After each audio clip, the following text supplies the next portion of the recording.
정부가 주식양도세 대주주 과세 기준을 현행 10억 원으로 유지하기로 했습니다.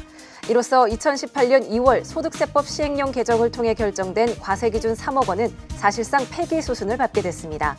당초 올해 연말까지 한 종목을 3억 원 넘게 가진 주주는 내년 4월부터 주식을 팔아 수익을 낼 경우 최대 33%의 양도세를 내야 했으나 개인 투자자들과 여당의 반발이 계속되자 대주주 과세 기준을 10억 원 현행대로 유지하기로 한 것입니다. 이번 결정으로 금융투자소득이 도입될 2023년까지 대주주 매도 물량에 대한 우려는 사라지게 됐습니다. 다음 뉴스입니다. 정부가 부동산 공시가격을 시세의 90% 수준으로 끌어올리는 방안을 확정하면서 이에 따라 높아지게 될 서민들의 조세 부담을 줄이기 위해 1세대 1주택자가 보유한 공시가격 6억 원 미만 주택의 재산세율을 3년간 0.05%포인트씩 인하해주기로 결정했습니다. 이번 결정에 따라 공시가격 1억 원 이하는 최대 3만 원, 5억 원 초과 6억 원 이하는 최대 18만 원이 감면됩니다. 올해 재산세 부과 기준 1주택 보유자 가운데 공시가격 6억 원 이하는 1,030만 가구로 정부는 연간 4,785억 원, 3년간 약 1조 4,400억 원의 세제 지원 효과가 있을 것으로 예상하고 있습니다.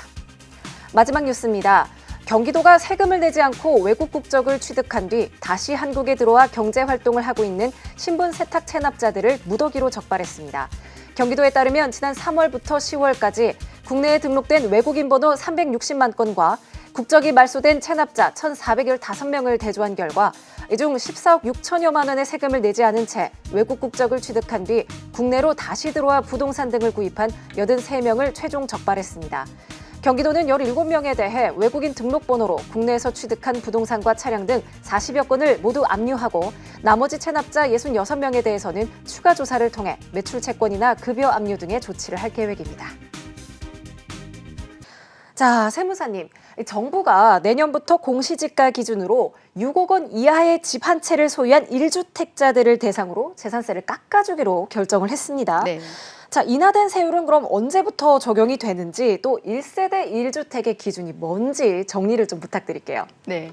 우선 인하된 재산세 관련돼서는 과세 기준일인 6월 1일부터 즉 내년부터 바로 적용이 될 예정이라고 합니다. 그 재산세 기준의 대상이 되는 종부세 1세대에 관한 규정은 종합부동산세법에 관련돼서 함께 적용이 될 예정인데 재산세 특성이 있기 때문에 이 부분에 대해서는 재산세 시행령이 나오면 그때 확실하게 아실 수 있으실 것 같고요. 네. 다만 1세대라는 거에 대해서는 말씀을 조금 드려야 될 필요가 있는데 종부세에서 말하는 거는 주택을 보유한 사람과 함께 있는 배우자 또 직계 존속과 비속이 함께 생계를 같이 하는 가족 구성원을 얘기를 해요. 동일한 주소지에서. 그렇기 때문에 혹시나 1세대에서 판정이 된다거나 안 된다고 했을 때 예기치 않은 상황이 생길 수 있기 때문에 동일한 세대를 구성할 때 부부, 직계 존비속, 형제, 자매 같은 경우는 1세대 재산세 기준 혜택을 받을 수 있도록 참고하시면 될 것 같습니다.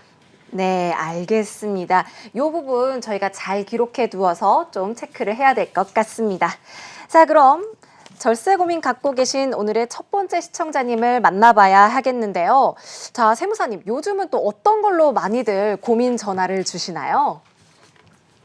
네, 아무래도 이제 내년 기준으로 세금에 관련 이슈가 좀 많잖아요. 네. 특히 양도나 증여에 관한 이슈들은 지속적으로 반복되고 있기 때문에 고민들이 많으세요. 네. 특히 증여 이슈는 그전에는 모르셨다가 갑자기 오셔서 이렇게 법이 바뀐 게 있어? 라고 질문하시는 분들도 많고 네. 이미 개정안에 대해서는 나와 있는 상황이에요. 그러다 보니까 내년 6월 1일 전에 재산세, 종부세 기준도 있기는 하지만 내년 6월 1일부터는 다주택자에 해당하는 부분에 대해서 는 양도세율도 달라질 수 있는 상황이시기 때문에 네. 올해 안에 조금 정리를 하시려고 그런 상담이 많습니다. 네, 알겠습니다.